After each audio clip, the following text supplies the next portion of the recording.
It's simple, really. Great stories with a good cup of tea. It's the Tea with Mike show. On this episode of the show, we welcomed Barion McQueen. We're talking about marketing, music, public relations, and writing. So grab a cup of tea, sit back. Guys, welcome to another episode of the Tea with Mike show. Joining me for this one is a top marketing expert, a PR and branding specialist, also a best-selling author, and a music artist consultant. Lots of different things for us to dive into today. So please welcome to the Tea with Mike show, Barion McQueen. Welcome to the show, man. How you doing, man? Thanks for having me. Yeah, no problem. Thanks for being here. So let's start diving into your journey and your story. So nice and easy to start off. Like, where did you grow up? So I grew up in Wilmington, Delaware. Born and raised there, and single mom, all sisters, no brothers. And I used to be in the music business. And I kind of always had a connection to music, even after I kind of retired from being an artist, but I was still doing a lot behind the scenes. So I never really left the music industry, just a different position in the music business. I relocated to Florida in 2013, to Fort Lauderdale. I'm in Fort Lauderdale, Florida now. And it's been a very challenging journey, but it's all worth it. So now I own a couple companies here in Florida and just trying to grow them every day. Also, let's go back a few years. How did you first become interested in music? Was it in school? Was it outside of school? Like, what's the story there? I actually used to do poetry, right? So I used to do poetry, and a friend of mine's in school, this is probably grade school, right before high school, he's like, yo, man, I produce music. You should start doing some of your poetry to my music in the background. So I'm like, oh, that's different. Like, so I started doing it. He was like, yo, man, you could be a rapper. Like, the stuff you be coming up with on my beats, you should really take it serious. And then I like that much better than just the regular spoken word poetry, and then I just got really good at it and started doing music. So I got my first record deal when I was 18. Wow. With Epic Records. And for me, that was a big accomplishment because that's where Michael Jackson got his record deal. So. Oh, no way. That's cool. Yeah. So, at the time, Epic Records was not a hip hop based record label. It was more pop, R&B, soft rock at the time. Now it's like one of the biggest hip hop labels, but at that time, it wasn't. So I got my first deal at 18. The guy who signed me got fired, and once those people get fired, who signed you, you're just a number at the record label. So they told me, hey, we're going in a different direction, and they dropped me. So I didn't get my next record deal until I was 21. And that was with Universal, and kind of the same thing, the guy who found me job, the A&R's positions at these record labels are not secure positions. It's a rotating door in that industry. So, if you don't have good people who seek out to you from these major labels, you just get lost in the shuffle, man. Interesting. And about artists that get signed and then they never come out, they never release music, they never do an album, and it's that reason why. Interesting. And what was it that sparked your interest in like spoken word, like poetry in the first place? I think I just liked writing at the time. And so it was just really just how I probably was expressing my thoughts really. And just putting it in the rhyme form. Sometimes they rhymed, sometimes they didn't rhyme, but it was just really my way to express. I've always been, even when I got so good at music that I didn't really have to write lyrics down anymore, it was more of a therapeutic process the process of just actually writing. So I think that's what it was more of. That was my therapy. Nice. And then, so do you have anyone in your family that you can credit your good natural rhythm in music and even the writing portion in poetry to, or is it self-talent? Family members that were just, all around musicians, piano players. I drummed since a kid. I was the drummer through church all the way up until I stopped going to church as I got older. But I think music's just been in my family in general. Awesome. And then, so obviously now you're still involved in the music industry, but in a little bit of a different role as an artist consultant. So what is the first music that you remember hearing, and why was it so memorable? I think from a music standpoint, I used to listen to like the old music, right? So, Saturday mornings, in the household, that's the day everybody wakes up. On the radio? Yeah, so that's the time when everybody in the house has got to clean the house, and then either if I'm at my mom's or I'm at my grandmother's house, the music just always was in the background. So people say I got a really old soul because I know a lot of the music from the 70s and the 80s, and it's not that I'm just that knowledgeable. It's just like I was listening. My grandma was playing it all the time, right? So I listened to a lot of the Otis Reddings and the Luther Vandrosses and the Aretha Franklins and a lot of those 70s and 80s girl groups because that's what my grandma was playing Saturday mornings cleaning the house. So I have a very eclectic ear when it comes to music. Nice. And then who's your kind of favorite artist from the 70s and 80s? I love Otis Redding. I love the Temptations. I love the Shy Lights, Marvin Gaye. I mean, there's so many artists.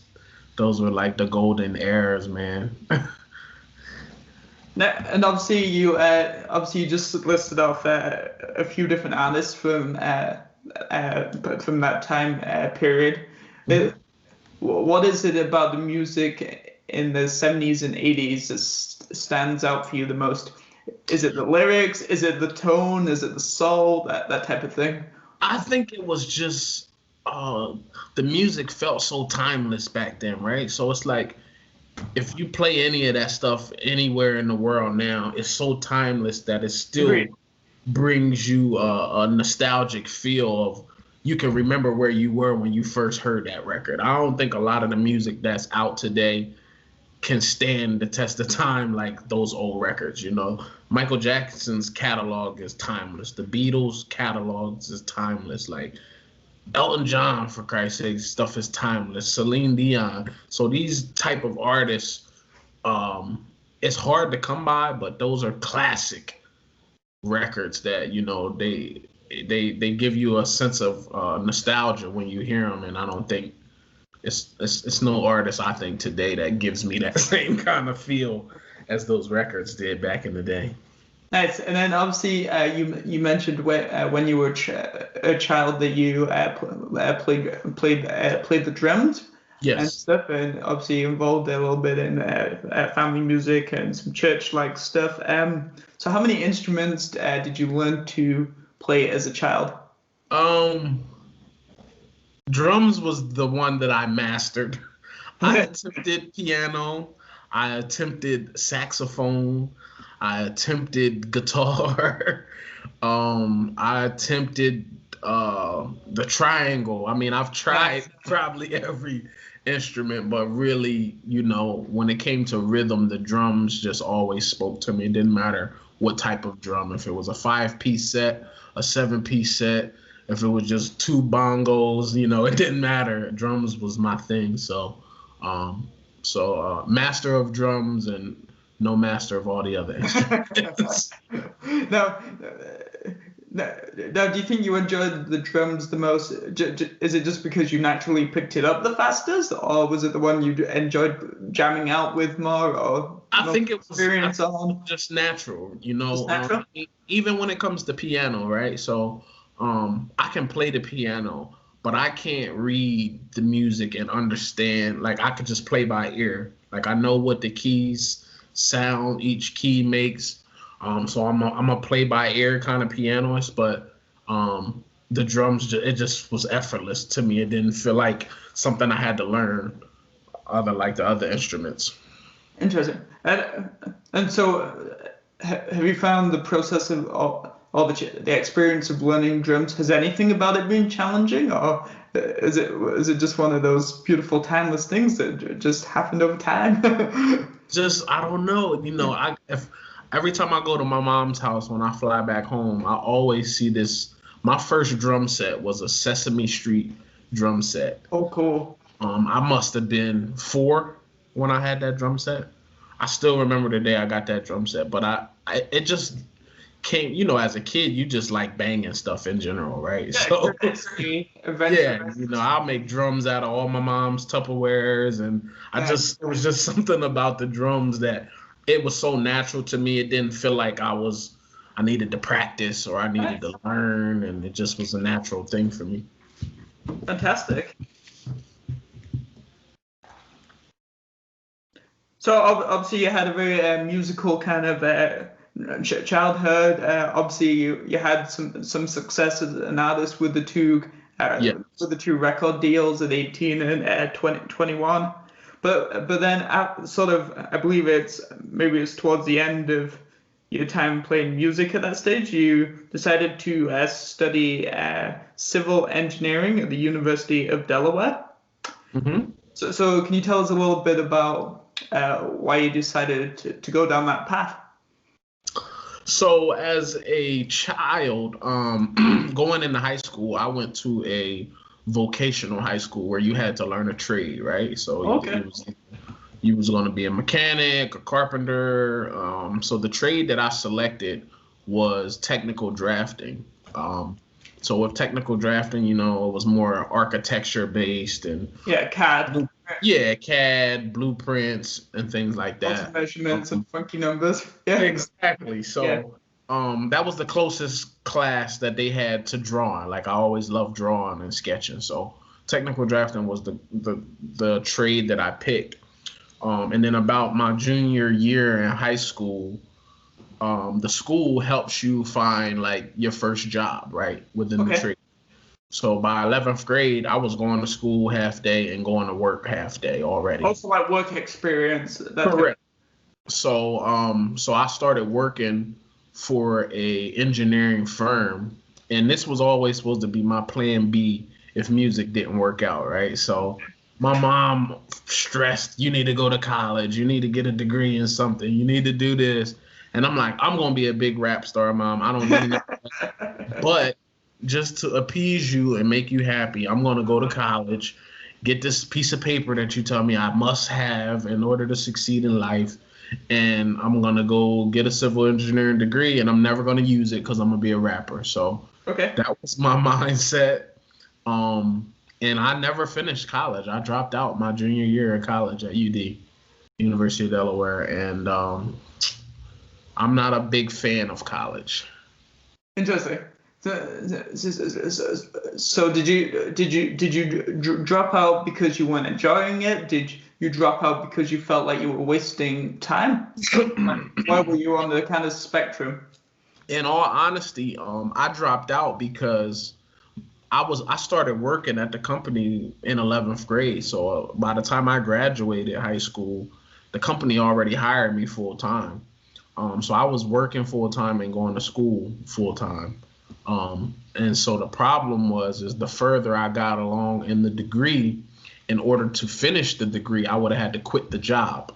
The more time it took. Right. So it was just like, do I quit the job that I'm going to school for to get the job or what? Like, so I already had the job. So it was just like, yo, if you want to graduate, you need to quit the job. And I'm like, well, if I graduate, the job I'm doing now is going to be the one I'm looking for when I graduate.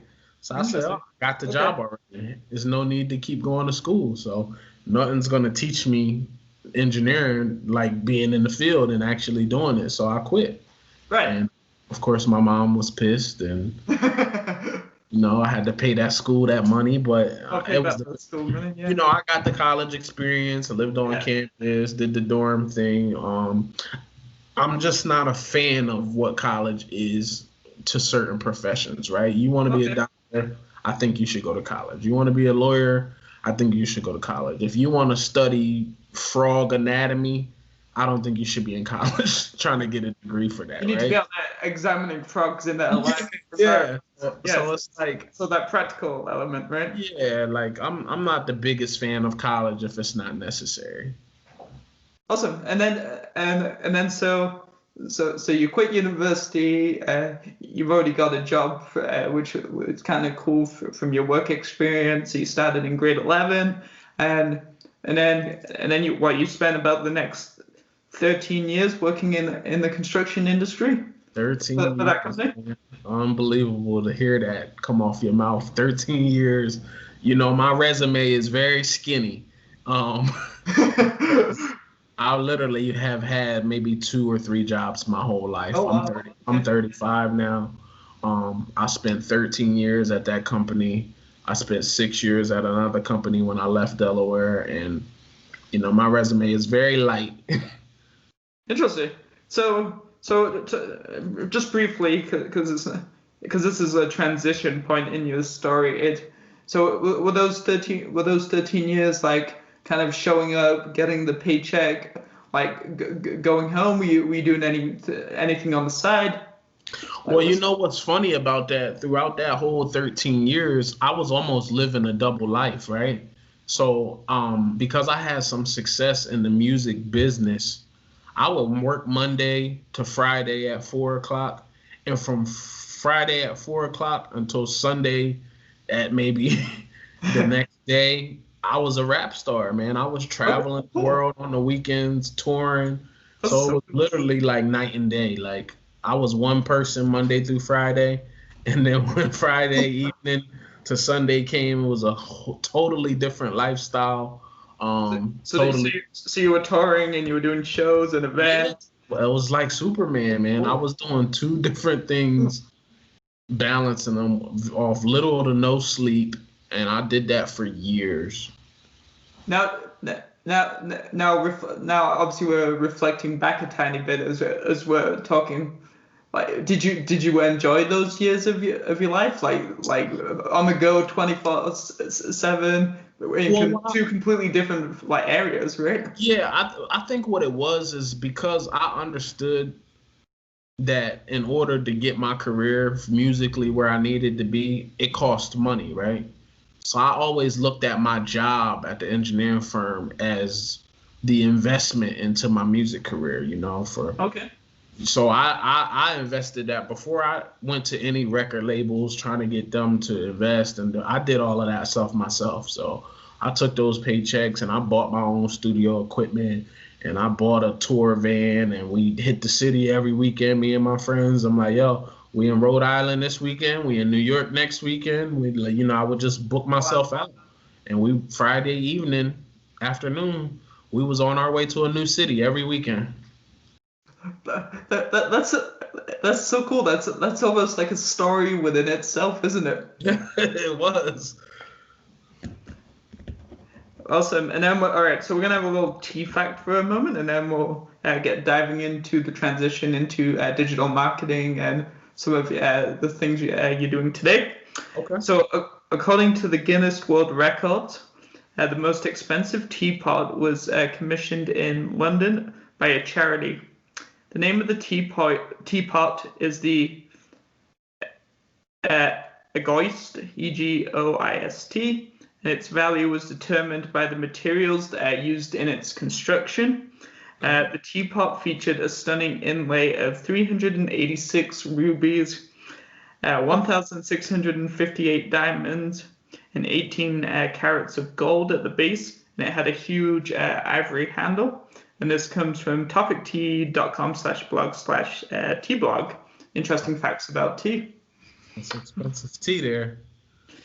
Yeah, I can imagine it'll cost a few million to buy. Nice. So then you changed you moved towards digital marketing. So what prompted that change, that decision to go down the marketing path? I think what it was, at the time, I think we had been branding and marketing the whole time I was an independent artist. We just didn't know what the name of it was, right? The word branding and digital marketing and none of that stuff those terms weren't frequently used back then. So, we had been doing that for years, just never knew that's what it was called, right?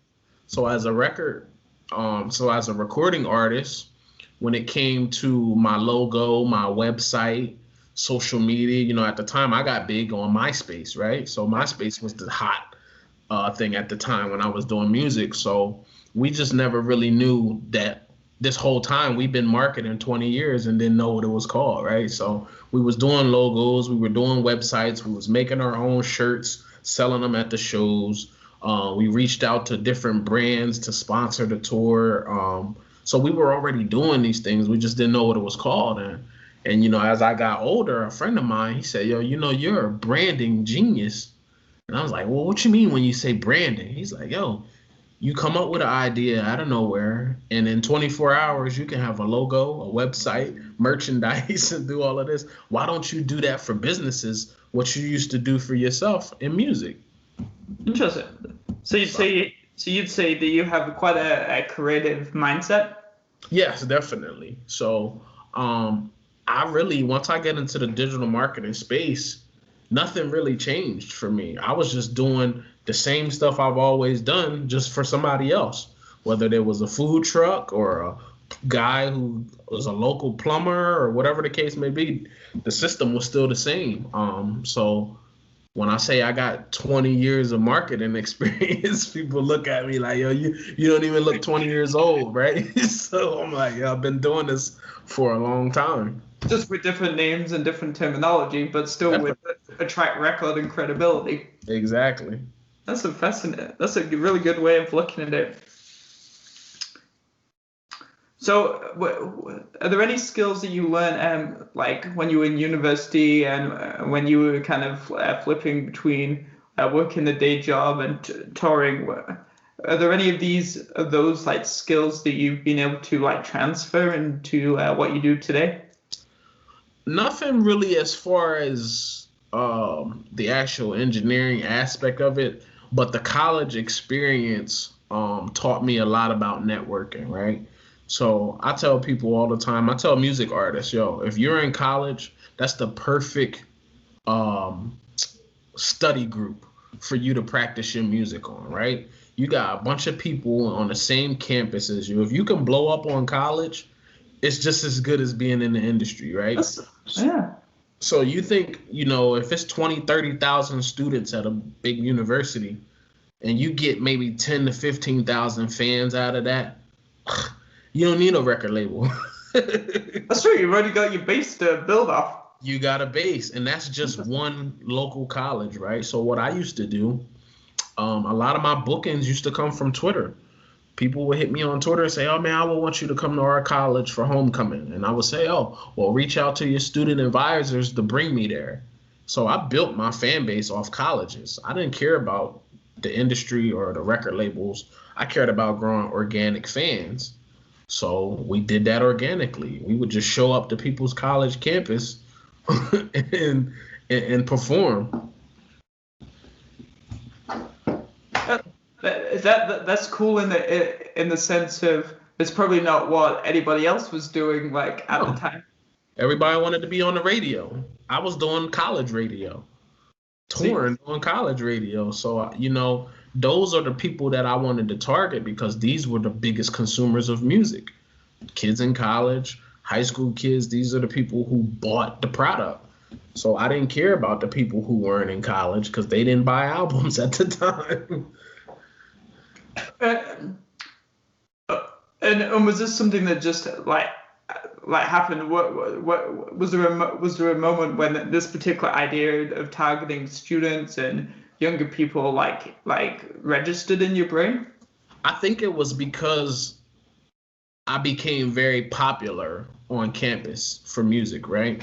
So I was just like, man, I'm here at the University of Delaware. It's a fairly small college, but it's a lot of people from Right. different cities that go to that school.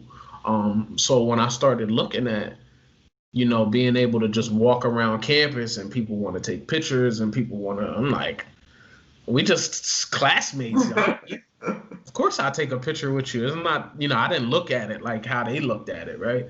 Right. So I always been a proof of concept guy. So once I can prove a concept works, I want to always scale it. So if it worked at University of Delaware, let's go to Villanova. Let's go to Delaware State. Let's go to Wesley. So I just was like, hey, we proved that it works here. Let's make it bigger. Awesome. So obviously, I think we're establishing the networking, and you're fairly comfortable interacting with people in all different environments. Definitely. And backgrounds. But what are some new skills that you've kind of learned since you've moved into this more digital, I guess, focus career? I think when I really started taking digital marketing serious, it was definitely some skills that I needed to learn, right? So I understood marketing from a boots on the ground, old school networking standpoint. But because of the digital space is so big, I had to get better. I had to get certified for Google Analytics. I had to take classes on search engine optimization, design and websites. It was a lot of certifications that I went and got because, if I was going to be doing this from, multi-million-dollar companies, I need to be very knowledgeable when I'm speaking on what they need and, how we can achieve what they need. So I didn't know what SEO was. I didn't know how to rank for keywords on Google. So this was stuff that I had to do to be even better than the next guy. Those certifications mean something when you go into a company and say, hey, I'm a certified Google analysis. I understand how Google works. I have an SEO certification. I have keyword rank research, all of these things, social media management. So, you always, to me, they're all just the pieces of paper, but they mean something when you dealing with big companies. Okay. They want to see that. So if you was somebody that was in digital marketing and I was somebody in digital marketing and they say, hey, Mike, are you certified in Google Analytics? And you say, no, I'm not. But then if they come to me and I am certified, that's just one little edge that I might have had up on you. Right. It's because even though we did the same thing, so I wanted to make sure I got all of those certifications. I wanted to understand how it worked. And then, eventually I knew I wanted to hire people, right? So I didn't want to be able to hire people if I didn't know how to do it myself. That's a very good point. So that was my way of fact checking the people that I'm hiring to see, okay, you know what you're doing because I've done it. So to me, experience is always the best teacher. Also, awesome. And then so on your website it says, everyone has a story to tell. Telling your story is essential, and I, in this context, make sure that your story is told to the masses. So how have you made use of this belief in establishing your own personal brand and telling your story? So when it's funny because, when I was doing businesses, so I own a marketing company called the Brand Castle. I own an interior design company called Paramount Design Concepts, and I also own a real estate photography company called Real Estate Captured, right? So the thing about these businesses is I always focused on the business, right? And I never really focused on Barion McQueen, right? So I put all the energy into growing social media with the business and growing all of these businesses. And what I found out was once I started taking my personal brand serious, those just grew automatically without even having to dedicate time to them. So I tell people all the time, people will fall in love with you before they fall in love with your logo. So what I started doing, my Instagram is only 2 years old. Wow. I've only had that Instagram for 2 years. And for me, it was just like, I wanted to really dedicate the time to grow my personal brand with my personal name because everybody knew me from my industry name. And I wanted to disassociate myself because I wasn't an artist no more. So I wanted people to know what my real name was and who I am. And I just been really growing that. So, I did a lot of, anybody who asked me for an interview, I did it. Anybody who wanted to put me on a podcast, I did it. Like it wasn't a money thing for me. Like if you wanted me to come speak at your weekly Rotary meeting, like I would do it. I've done so many speaks, and it wasn't a money thing for me. It was just me. I was growing my personal brand. I wanted to meet as many people as possible. And of course, now that COVID has hit, that stopped. But I really focused on just personal branding, man. I wanted to make sure when you Google my name, stuff came up. It is definitely very consistent. The message that comes up about you on every single outlet and source for sure. Of course. So, and that was what it was about, man. I made a decision to focus on me and build up my personal brand just as an industry expert in doing this, marketing or PR or whatever the case may be. When you're dealing with me from a PR standpoint, you're not dealing with a PR agency, right? You're dealing with a PR guy. So this is what I do because I've done it for me. So I know how it works. I can write, and I have access to the outlets that everybody wants to be a part of. And now everybody wants an Instagram verification. And now, these all things can't happen without good PR. True. All right. Nice. So, what are 3 tips that you'd give someone that is trying to expand their personal brand? 3 tips. Tip number 1: be authentic. Right. I hate the fake it till you make it people. Online is so much people in this entrepreneurship marketing space that have this lifestyle that they paint online that once you get a Lamborghini, you made it, right? So I just try to be authentic. I'm not a millionaire, and I'll tell people to their face, I don't have $1 million in the bank right now. And that's not what people in this space do. Everybody has this mentality that they made it already. They go rent out a Lamborghini, they take some pictures, they rent that Lamborghini out for $300 a day, take as many pictures as they can, and then they sell a lifestyle online. And so be authentic is super important to me because people like me because I'm authentic. It's me. I'm not putting on a front. I'm not doing nothing special. I'm just being me, and any day of the week, whoever you talk to me, you're gonna get the same response. So I would say be authentic is number 1. And then number 2, I would say you gotta fail at some stuff. I failed at some stuff, and I think people don't highlight those failures as lessons learned, right? So for example, I give you a very great example. Had I not diversified my portfolio and had more than one business, I would be in trouble right now. Because when COVID hit, I lost every client for the Brand Castle from my marketing company.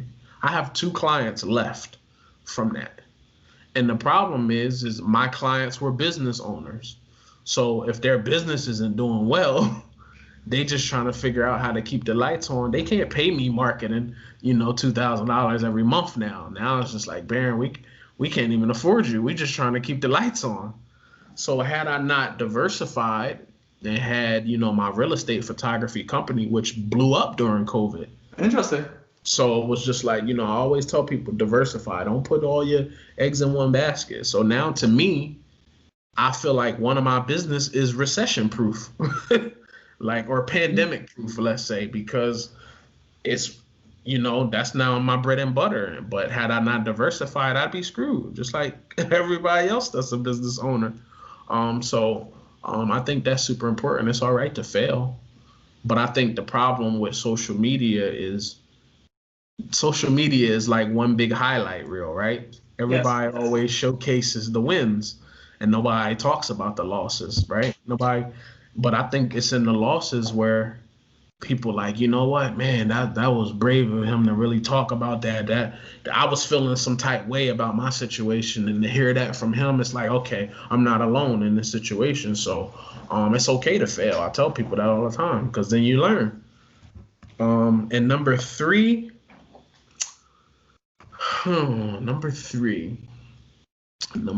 would probably be invest in your personal brand. It's super important to invest in your personal brand. Like I said, when I was doing music, every dollar that I was making at that engineering firm was going right back into the product. And I think that's one of the things people don't understand. That whole spend money to make money is real. Like, when I started taking my personal brand serious, I had to invest. I had to get good photos. I had to hire a photographer to make sure my stuff was top quality. I started meeting with different business owners. I had to buy new suits. I had to do everything. All of these things cost money, but it was me investing in my personal brand. So those would be my three things, man. Okay, so I asked you about three tips. What about let's go, like top two like skills that, because you mentioned that you also need to diversify a little bit, so everything's not in one basket. Yeah. So do you have a couple of like skills or like course recommendations that can help someone grow from the personal development standpoint? I would tell people it don't matter what you do for business, you should always be learning marketing, period. It don't matter what your business is. If you own a taco truck, you own a hair salon, you own an online boutique, marketing is so important to any person that's trying to do business. And if you understand it as the business owner, just sharpening your skills a little bit, or even if you don't actually do it yourself, learning it and understanding it is super important. As a kid, I hated reading books. I read so much now, it's crazy. But one tip, I think marketing is important.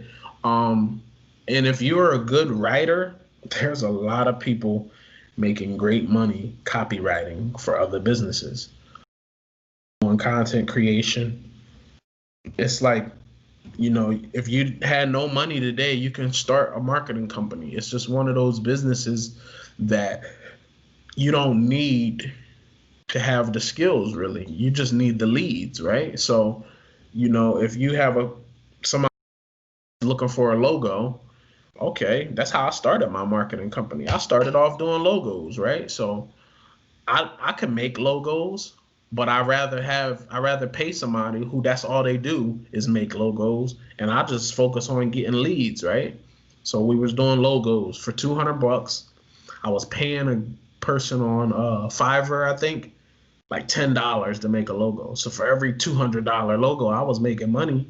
I was making 190 of the profit and only paying $10 to the designer. And I built a brand castle like that.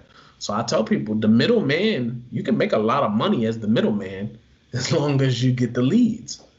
So if you have people that's looking for website design and you don't know how to design websites, you find somebody who designs websites, you ask them how much they charge, and then you mark it up and you sell a service. That's it. So when it came to the marketing, it was so much that you could do that you didn't really need any startup money to start an agency, right?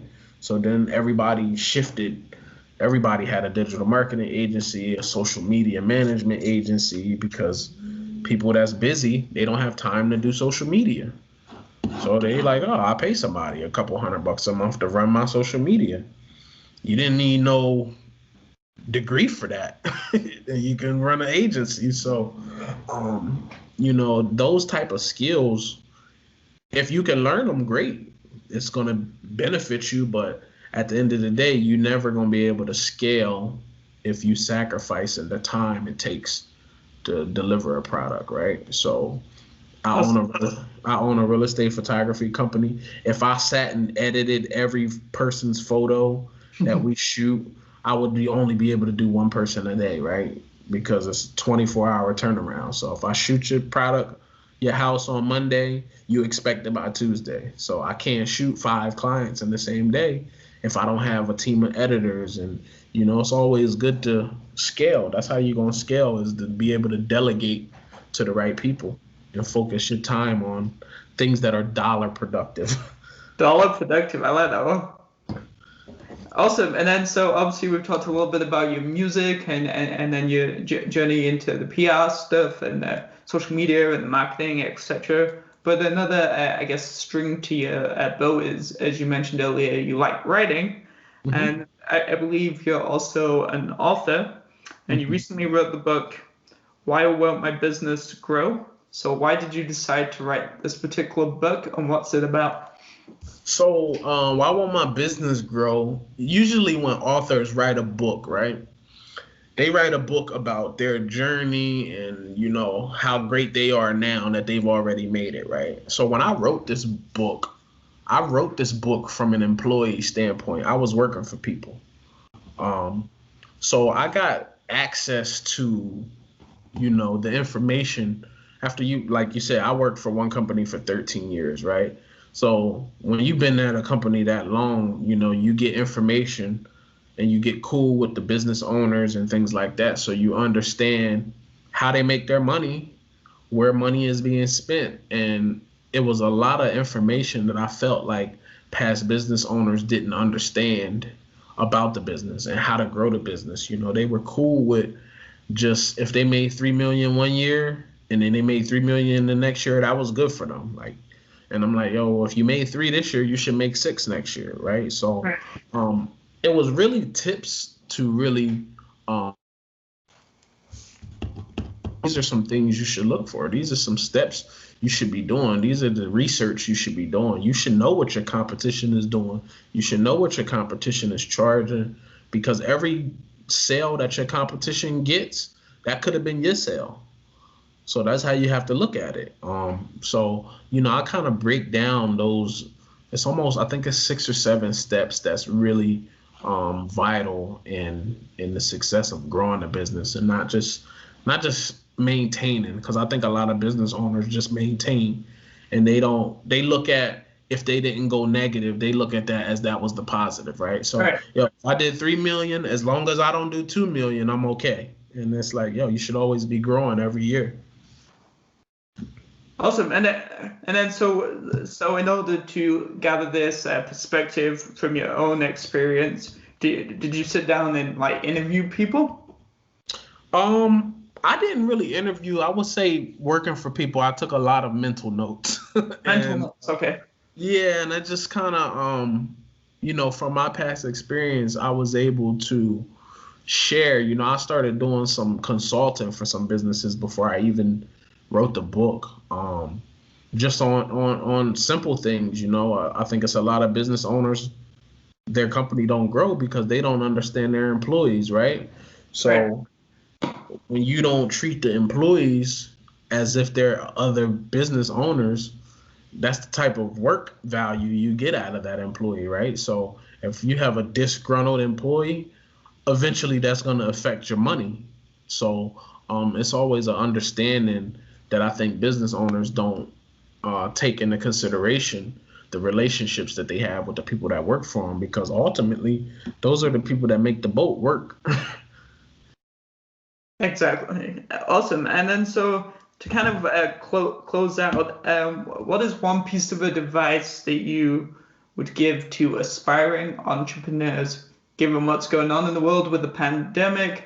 How can someone keep improving and sharpen their skills and personal development when your growth could become quite stagnant at this time with everything going on?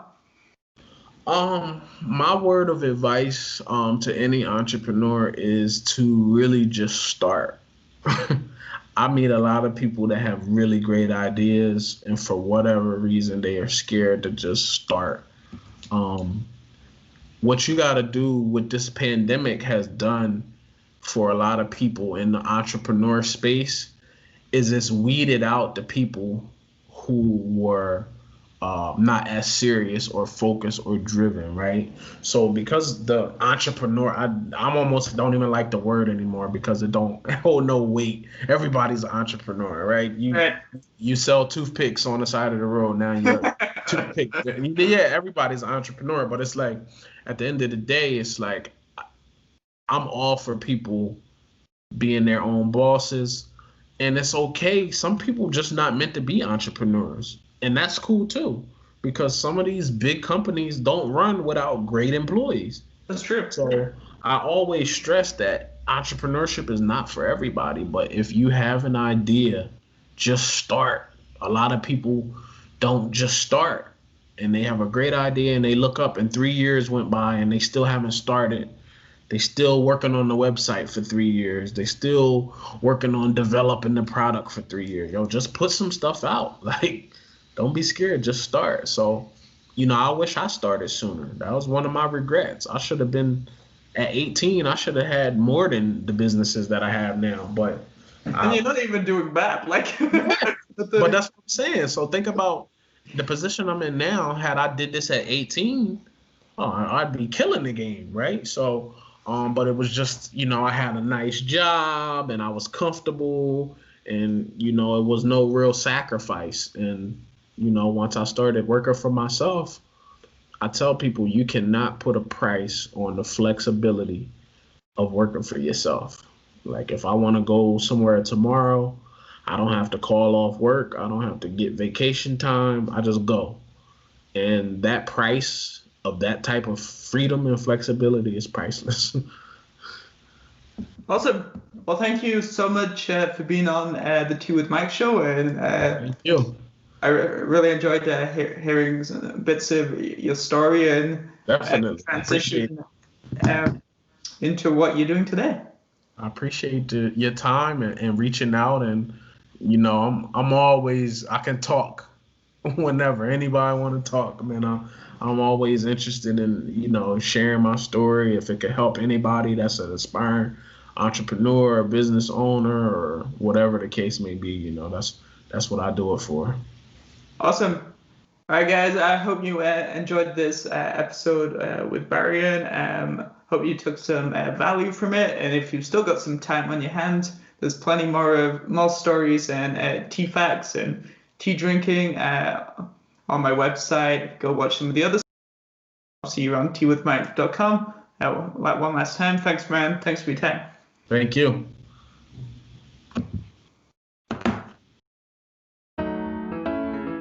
It's the Tea with Mike show.